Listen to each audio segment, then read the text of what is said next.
The first thing to understand is that a share in a limited company is a bundle of different rights. There are three main features: voting rights, income rights and capital rights. The default position is that issued shares will have equivalent entitlements, pro rata to the number of shares held. However, there is flexibility around the rights attaching to shares, and there may be many different categories of share sitting in the same company. This flexibility can make it challenging to think about what you would want, and sometimes the easiest way to approach it is to think about those three main features and think about the voting rights.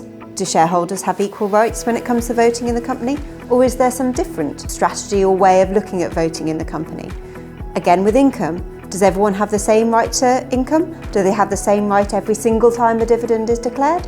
Or might you sometimes want a bit of flexibility so that dividends might be declared for some shares but not others? And then again, with capital entitlement, does everyone have the same rights?